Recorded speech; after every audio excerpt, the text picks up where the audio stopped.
Hi there, it's Zachary Stockill here from retroactivejealousy.com, and I'd like to thank you for joining me today, for watching the second video in this free 4-part mini course on how to get started overcoming retroactive jealousy. So thanks again for being here. The first thing I'll tell you is if you haven't had a chance to see the video that I sent you yesterday, be sure to go back and check that out, because you'll see that everything in this course builds on the things that came before. So, every step counts. Every piece of advice I offer to you builds on the things that came before. So be sure to go check out that video if you haven't had a chance already. The second thing I'll tell you is that you're going to need a pen and paper again. So if you have a notebook you're working with, please get that now. And I'm going to give you some things to write down really shortly. But before I get you to write anything down, first I want you to perform a little experiment with me, okay? So if you're sitting at your computer right now, or you're watching this on your phone, or you're somewhere where hopefully you're alone, it's okay if you do this in a public place, but I think it'd be better if you're alone somewhere. Find somewhere, hopefully you can be alone, and close your eyes with me, okay? That's all, just close your eyes. Now I want you to imagine that you're in a public park, okay? Public park somewhere with benches and with trees on a beautiful summer day with the wind blowing. I want you to try to feel the wind on your face, and I want you to lie down on your back on the soft green grass. Try to get there with me. Feel the wind blow on your face. Smell the clean air. Maybe you can hear children playing a little ways away. Now on this beautiful summer day, lying on your back on the grass, I want you to look up into the sky. In your imagination, look up into the sky, and I want you to picture beautiful full white clouds rolling by. I want you to watch those clouds drift on by lazily. Here's one cloud pass. You see another one following behind it. Watch all those clouds float by. Take a deep breath and let it out. Watch all those clouds float by. Okay, now open your eyes with me. Okay, I don't know about you, but I'm feeling more relaxed.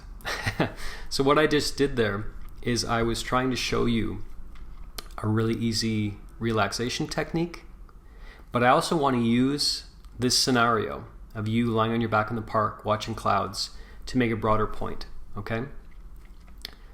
In the course, I talk about treating your thoughts like clouds, okay? So when you watch clouds float by, you're not latching onto those clouds. You realize that those clouds maybe they'll dissolve over time, or they'll take their time and just float on by very lazily, or perhaps they'll linger for a little while, perhaps they'll even thunder for a bit, or it'll start to rain, but eventually that cloud's going to go, eventually that cloud's going to pass. No cloud is permanent. So in the course, this is a big topic, okay? I'm trying to boil a lot down here, but suffice it to say that in the course I talk about treating your thoughts like clouds, okay? You wouldn't latch on to a cloud. You wouldn't identify with a cloud and think that cloud is me. You wouldn't, hopefully, become stressed out and really terrified and angry at a cloud, right? It's just a cloud passing by. It's just something external. It's not you. It doesn't represent who you are, right? Your thoughts are the same thing, okay? So we are not our thoughts. Again, this is a huge topic. There's a lot more for me to say here. But one of the really important concepts I talk about in my premium course, Get Over Your Partner's Past Fast, is this idea that we are not our thoughts. Thoughts don't necessarily have power over us. We are the ones who ascribe meaning to thoughts. We're the ones who latch on to thoughts. We're the ones who label thoughts. We're the ones who feel like our thoughts have power over us when they really don't, okay? Our thoughts are really more like clouds floating by in the sky. Our thoughts are not who we are. We're much bigger, we're much stronger, we're much more powerful than them. So, what I want you to write down is a very simple idea. Write down, my thoughts are clouds. They only have power over me if I let them. So the next time there is some unwanted thought that comes up for you, or you're feeling really anxious or really curious, or there's a mental movie about your partner's past that threatens to disrupt your day, I want you to remember this idea. It's really important that you're more powerful than your thoughts, and your thoughts don't represent who you are. Your thoughts are clouds passing overhead, and you can choose to engage with them, but you can also choose not to, okay? The second idea I want you to take away from this video is, okay, so I'm boiling a lot down here again, but a technique I borrowed from some of the literature on obsessive compulsive disorder, and a technique that a lot of OCD sufferers use, is something called relabeling. So what basically happens is, rather than latching onto their thoughts, rather than engaging in the cycle, rather than associating their own identity with their obsessive thoughts, with their obsessive thinking, they relabel it and they say, it's not me, it's OCD. So one technique that can be really helpful, especially in the very early stages of overcoming retroactive jealousy, is when you have an unwanted thought come up, remind yourself, it's not me, it's RJ, okay? It's not me, it's retroactive jealousy. So there's this program today, the homework today basically, is threefold. One, recognize that your thoughts are clouds.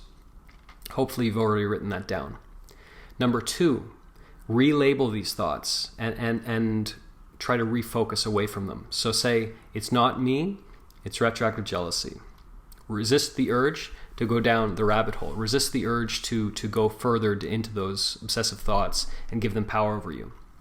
Step three is to, when you feel those obsessive thinking coming on, when you feel those obsessive thoughts come on, immediately redirect your attention elsewhere.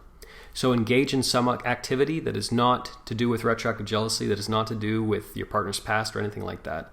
And hopefully something that engages your brain, okay? So maybe it's playing a video game, or perhaps it's focusing on work, or perhaps you could call up a friend, or go for a swim, or lift some weights, or read a good book, or binge watch a bit of Netflix. Whatever gets you away from that pattern, whatever gets you out of that cycle. So refocus your attention elsewhere. Thank you for watching this video today. I know I threw a lot out at you. There's always more I want to say, and I go into all of this and a lot more in much more detail in my premium course, Get Over Your Partner's Past Fast. But for now, hopefully this will give you some tools to get started and get you feeling hopeful, and hopefully help you realize that you really do have the power to beat this. You're bigger than retroactive jealousy, I promise you. Before I let you go, I'll remind you to please keep a close eye on your inbox all week, but particularly over the next couple days, because in the next video, video 3, I'm going to show you a really basic mindfulness technique that you can use anytime, anywhere. Whenever you're attacked by unwanted thoughts, whenever you're feeling anxious, whenever you're really struggling with your partner's past, you can put this technique into practice. It takes 3 to 5 minutes. It's really, really basic, and it's changed my life, and it's changed a lot of people's lives. So I'm going to guide you. I'm going to hold your hand. I'm going to show you exactly how to do it in the next video. It's really simple. So stay tuned for that. Coming to your inbox very soon.